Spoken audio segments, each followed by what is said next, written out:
के साथ में समीर भट्ट, न्यूज़ 18 जम्मू।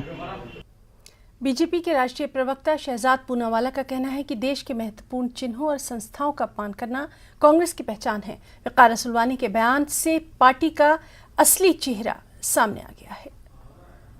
देश के महत्वपूर्ण चिन्हों और संस्थाओं का अपमान, यही कांग्रेस पार्टी की पहचान। एक बार फिर से कांग्रेस पार्टी जो बार बार परिवार को सबसे ऊपर रखती है और देश का बार बार अपमान करती है, एक व्यक्ति का विरोध करते करते आज उन्होंने पद्मा अवार्ड्स का भी अपमान किया है। जिस प्रकार से कांग्रेस पार्टी के मुखिया जम्मू कश्मीर के कहते हैं कि पद्मा अवार्ड मोटा सा अवार्ड होता है, ये वही कांग्रेस पार्टी है जिसने भारत की सेना पर भी सवाल उठाए, भारत के लोकतांत्रिक संस्थाओं पर भी सवाल उठाए विदेशी मंच पर जाकर।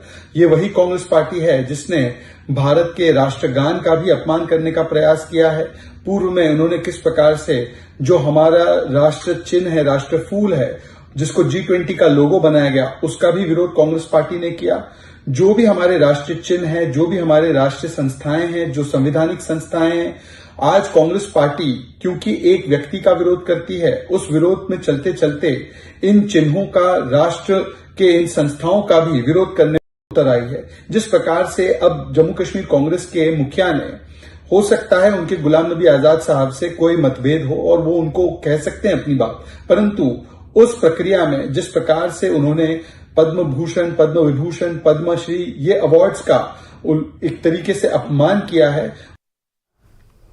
एक और अहम खबर, पुरस्कार पर बयान देने पर वक़ार रसूलवानी ने सफाई दी है। उन्होंने कहा कि अगर कोई गलत बात हो गई है तो मैं वापस लेता हूं। देखिए, एक बात मैं क्लियर करना चाहता हूं। बीजेपी जो है अवार्ड सारे पॉलिटिकल बेस पे दे रही है। ये दर्शाता है जो उनके साथ आने वाला होता है या कांग्रेस से निकलने वाला होता है उसको अवार्ड दिया जाता है।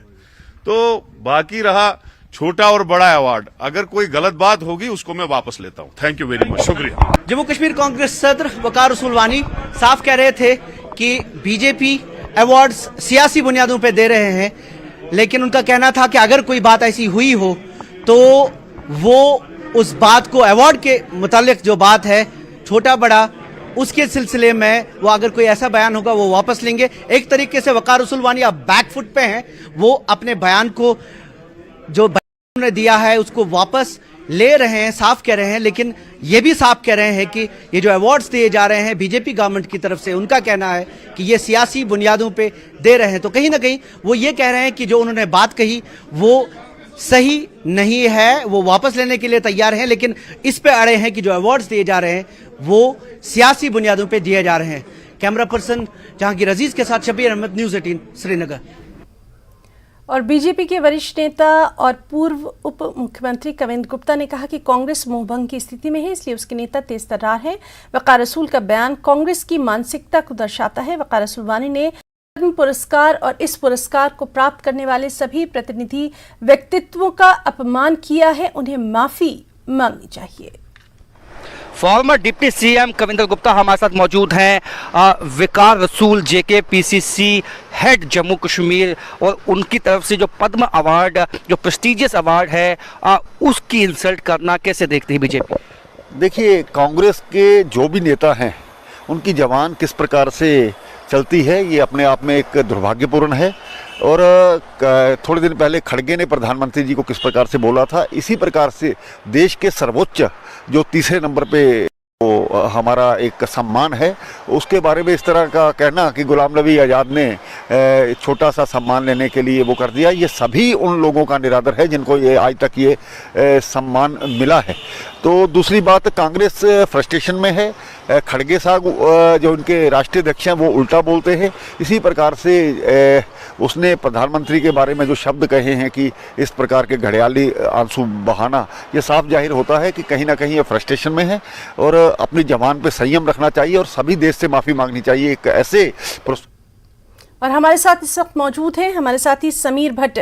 समीर, अभी आपने की, हमने देखा कि गुलाम नबी आज़ाद साहब से आपने बात की है और जिस तरह से उन्होंने रिएक्ट किया वही उनका जवाब है। जिस तरह से उन्होंने बहुत ही अच्छे तरीके से इस बात का जवाब दिया है, कहीं ना कहीं तमाम तर कहानी बयान कर रहा है। देखिए हिना, आपने सही कहा, और सियासत में कभी ऐसा मौका भी आता है जब आप ज्यादा नहीं बोलते हैं लेकिन इशारों इशारों में सब कुछ बोल देते हैं। और गुलाम नबी आज़ाद ने भी आज ऐसा ही किया। उन्होंने बहुत ज्यादा नहीं बोला, उन्होंने कहा कि मैं क्यों रिएक्ट करूंगा। उन्होंने सीधा हमला बोला वकार रसूल वानी पे कि वो इतने लीडर नहीं है कि मैं उनकी बात को रिएक्ट करूंगा।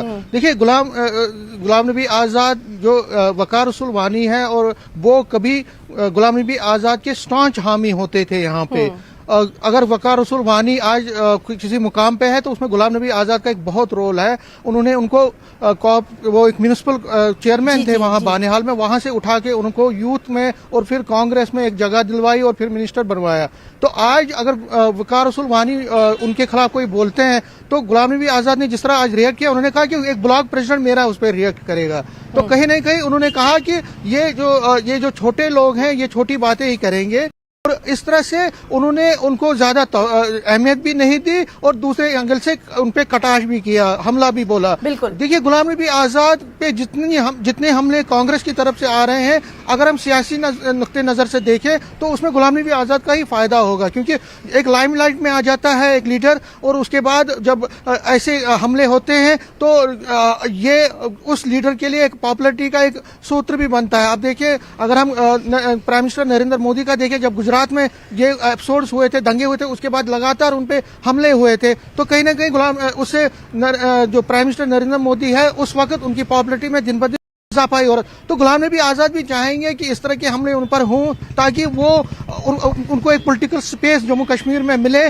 सारी जो अट्रैक्शन है वो उस पर, जो अटेंशन है वो उस पर चली जाए। तो लेकिन आज जिस तरह से पद्म भूषण पे जो वकार रसूल वानी ने, हालांकि अब जो वकार रसूल वानी है उन्होंने उस माजरत की है और कहा कि मैं उस स्टेटमेंट पर देखूंगा, उसको वापस भी ले सकता हूं, लेकिन उन्होंने जो डैमेज करना था, और जो उनके अपोनेंट्स हैं, खासकर बीजेपी है, गुलाम नबी आज़ाद की डीएपी है या बाकी पार्टीज हैं, वो इन पे हमलावर हो गई हैं। हालांकि नेशनल कॉन्फ्रेंस ने कहीं ना कहीं ये कहा है कि जिस तरह पद्म भूषण को यूज किया रहा है, मिस यूज किया जा रहा है इसको, उस पर वो गलत है और बीजेपी कहीं ना कहीं ये गलत कर रही है। लेकिन जो बाकी पार्टीज हैं, ज्यादातर पार्टीज, वो कहीं ना कहीं कांग्रेस को कटघरे में ले रही हैं, वकार रसूल वानी को कटघरे में ले रही हैं, और खासकर गुलाम नबी आज़ाद ने जिस तरह से रिएक्ट किया, उन्होंने कहा कि मैं इस पर ज्यादा नहीं बोलूंगा, लेकिन ज्यादा न बोलते बोलते जिस तरह मैंने कहा कि उन्होंने बहुत कुछ बोल दिया, और कांग्रेस की जो है, कांग्रेस लीडरशिप को और कांग्रेस के जो लीडरान है जिस तरह से उन पर कटाश करें। देखिए एक ही बात नहीं है, उससे पहले भी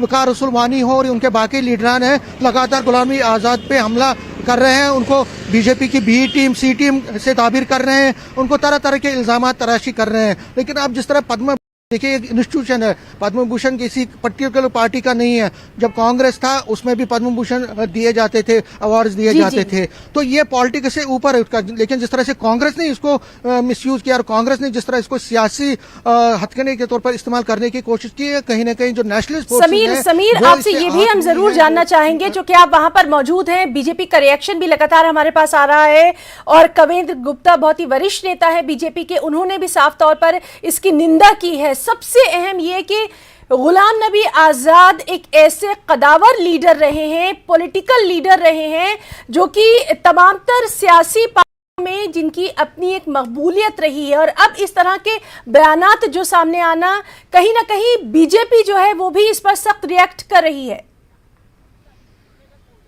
देखिए बीजेपी का असली जो मुकाबला है वो कांग्रेस के साथ है। कांग्रेस के खिलाफ पार्टी है, नेशनल कॉन्फ्रेंस के खिलाफ है।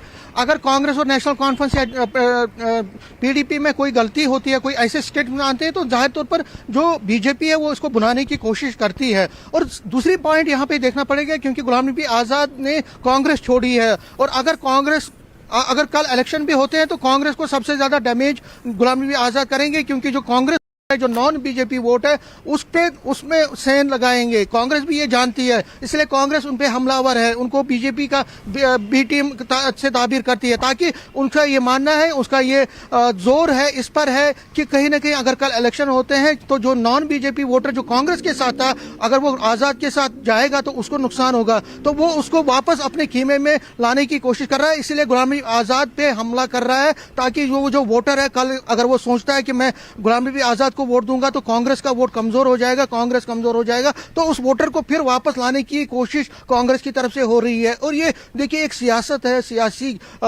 खंडे जी, चलाए जी, जा जी। रहे हैं। गुलाम नबी आजाद पे हमला करके कांग्रेस ये जताने की कोशिश कर रही है कि गुलाम नबी आजाद जो है बीजेपी ने उसको सपोर्ट किया, उसको अवार्ड दिया, उसी ने उसको फंड दिया और पार्टी बनाई, उसकी पार्टी बनवाई, उसमें मदद दी।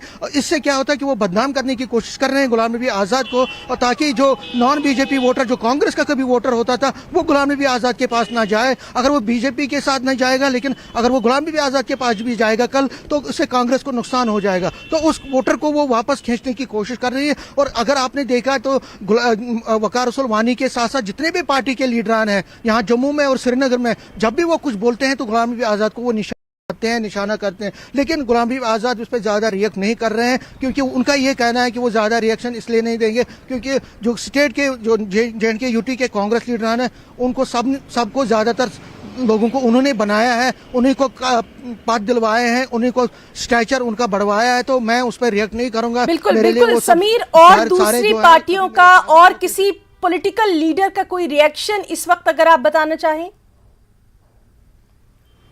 देखिए, नेशनल कॉन्फ्रेंस का रिएक्शन आया है। नेशनल कॉन्फ्रेंस ने कहा कि पद्म भूषण अवार्ड्स पे उनका कुछ ज्यादा बोलना नहीं है, लेकिन उनका यह कहना है कि बीजेपी ने उसको इसलिए छोटा बना क्योंकि वो अपने लोगों को जो उनके पॉलिटिकली बेनिफिट देते हैं उनको ये अवार्ड देते हैं। तो ज्यादा तौर पर जो नेशनल कॉन्फ्रेंस है वो कांग्रेस को सपोर्ट कर रही है, लेकिन बीजेपी हो या जम्मू की जो बाकी पार्टीज हैं वो जो वकार रसूल वानी का जो बयान है उस पर बहुत आहत है। और खासकर जो नेशनलिस्ट फोर्सेस, जिस तरह मैंने कहा, यहाँ पे जो नेशनलिस्ट फोर्सेस हैं जम्मू कश्मीर के, वो भी इस चीज को मानने को तैयार नहीं है। हालांकि मैंने ये भी कहा कि वकार रसूल वानी ने कहा कि मैं उस पर माफी मांगूंगा, अपने स्टेटमेंट को वापस लूंगा, लेकिन वो फिर भी ये कह रहे हैं कि बीजेपी इसको पॉलिटिकली यूज कर रही है। तो इसमें रिएक्शंस आती रहेंगी, रिएक्शंस का दौर चलता रहेगा, सियासत भी बहुत होगी, लेकिन खुले मैदान में अब भी आजाद के खिलाफ कांग्रेस आ गई है और दोनों खीमे एक दूसरे के खिलाफ बयानबाजी कर रहे हैं। और जिस तरह मैंने आज कहा, दिन भर इस अहम खबर पर लगातार जो रिएक्शंस रहेंगे वो हम अपने दर्शकों तक पहुंचाते रहेंगे। फिलहाल आपका बहुत बहुत शुक्रिया तमाम तर तफसीलात दर्शकों तक पहुंचाने के लिए। यहां रुकना चाहेंगे एक छोटे से ब्रेक के लिए, चल लौटेंगे।